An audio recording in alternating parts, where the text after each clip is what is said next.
Comme chaque semaine, vous le savez, le rédacteur en chef de Sprint Magazine nous présente le programme sport du week-end et d'abord on va parler de football avec le LOSC. Oui, alors juste avant d'évoquer le LOSC, peut-être un petit mot pour rendre hommage à Raymond Kopa Oui, qui nous a quittés ce matin. Raymond Kopa qui nous a quittés à l'âge de 85 ans. C'était une grande figure du football tricolore dans les années 50. Il a eu 45 sélections en équipe de France. Il a joué 3 saisons, je crois, au Real Madrid.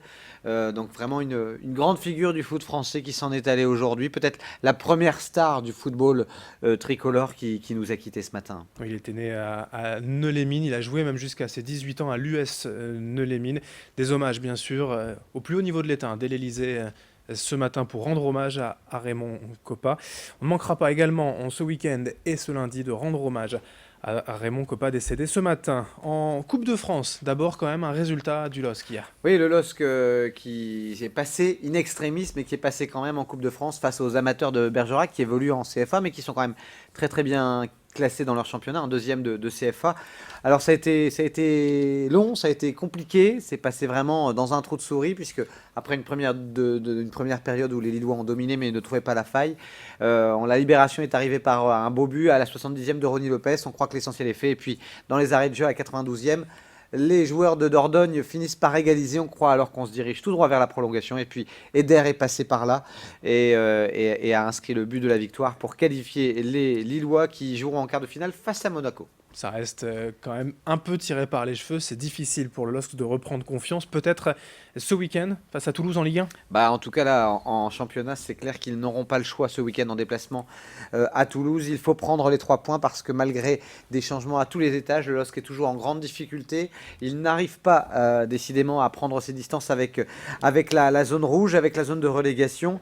La bouffée d'air frais qui avait fait du bien face à Caen a ensuite laissé la place à une lourde défaite face à Bordeaux où on a vu clairement de nombreuses lacunes défensives face aux Girondins de Bordeaux. Et alors, face à Bordeaux, il n'y avait pas Marco Bassa. Marco Bacca, c'est un joueur qui avait été très très bon face à Caen. Donc peut-être que le retour de Bacca face à l'équipe toulousaine fera du bien. En tous les cas, c'est victoire impérative parce que en cas de défaite, le LOSC pourrait bien être relégable dès ce week-end.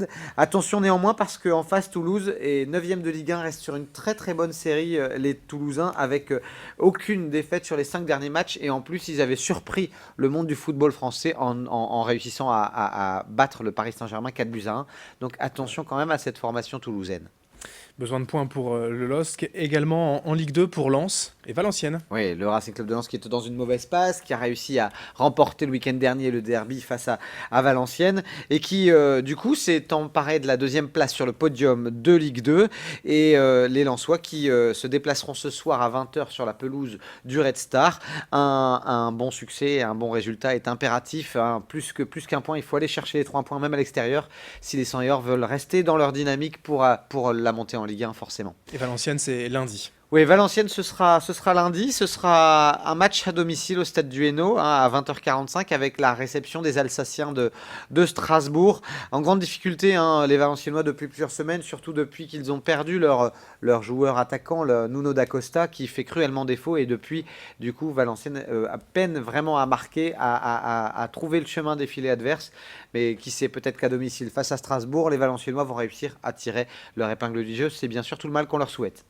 On passe au tennis avec l'Open du Nord cette semaine à Lille. Oui, l'Open du Nord qui a démarré lundi, on le rappelle, c'est un tournoi futur ITF doté de 25 000 dollars.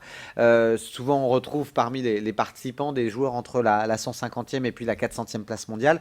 Le favori, le Belge Yannick Mertens, déjà 2 fois vainqueur, tenant du titre.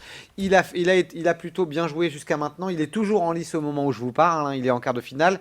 Mais attention parce qu'on a découvert un très jeune Suédois, Michael, je vais retrouver son nom tout de suite, Michael Himmer, qui a été surprenant depuis le début de la semaine. Et puis il y a aussi un joueur hollandais qu'il faut surveiller, notamment Niels Lutsma, qui a été impressionnant face au Russe Vatutin, tête de série numéro 2. Et puis sachez que sur l'Open du Nord, dont la finale aura lieu ce dimanche, et puis samedi c'est les demi-finales, et bien sachez qu'il reste plus que pour l'instant, en tout cas c'était le cas hier soir, plus qu'un Français en lice, le jeune Benjamin Bonzi, qui est le dernier Français à pouvoir porter les espoirs tricolores dans cet Open du Nord à Lille. Donc c'est complexe complexe Marcel Bernard, rue du Malassis à Lille. Et c'est toute la semaine, tous les jours, il y a des matchs en double, en simple. Allez-y, c'est du très haut niveau quand même. Ouais, c'est vraiment les futurs stars finalement du top 20, top 130, 50 ATP mondial qui jouent cette semaine à Lille. Et le prix de la place, juste 5 euros quand même pour la finale ce dimanche. Oui, puis c'est vraiment dans des bonnes conditions parce que c'est dans un complexe qui est flambant neuf, hein, qui a été inauguré en octobre dernier. Et puis c'est vraiment un complexe qui a été bien pensé pour le public avec un grand clubhouse qui domine les cours. Donc faut pas hésiter à aller voir. C'est une sortie sympa à faire ce week-end. Un vrai beau spectacle de tennis avec l'Open du Nord. On enchaîne, Guillaume, avec le programme basket. Un petit mot de Pro A pour vous dire que le Portel accueille Dijon. Ça, c'est demain à 20h dans le Chondron, hein, au Portel. Alors, après un mois de février un peu compliqué, l'équipe du Portel doit essayer de s'imposer pour continuer un parcours très honorable, hein, pour leur première saison en Pro A. Et puis, un mot également de Pro B pour vous dire que les basketteurs lillois du LMB reçoivent ce soir le 8e du championnat, hein, Boulazac. Boulazac, c'est jamais une équipe facile à manœuvrer. C'est ce soir à 20h au Palais Saint-Sauveur. Tandis que toujours en Pro B, eh bien, il y aura un derby ce week-end avec l'équipe de Denain qui va essayer de mettre fin à sa triste série de 4 défaites consécutives sur le terrain de Boulogne-sur-Mer. Donc un derby intéressant ce week-end. Ce sera ce soir d'ailleurs, je pense. Rapidement, juste les filles de Villeneuve d'Ascq. Oui, alors elles jouent en déplacement, hein, ce week-end. On rappelle qu'elles ont réussi à passer face à Bourges, qui était leur bête noire, en championnat le week-end dernier. Et elles jouent cette semaine Basketland. à Basketland, absolument. Allez, on termine avec quelques infos en bref, notamment une course hors stade. Oui, avec Fleur B Gicourt, hein. Fleur B, c'est une très belle course qui fait partie du top 5 des courses hors stade de la région, avec notamment un semi-marathon où il y a toujours une belle affluence. Et je pense que vous serez au départ, Adrien, et que vous serez peut-être même capable d'aller en dessous des 1h40 sur le semi, on vous le souhaite. C'est l'objectif 1h40, effectivement. Fleur B, Gicourt, j'y serai en tout cas avec des amis.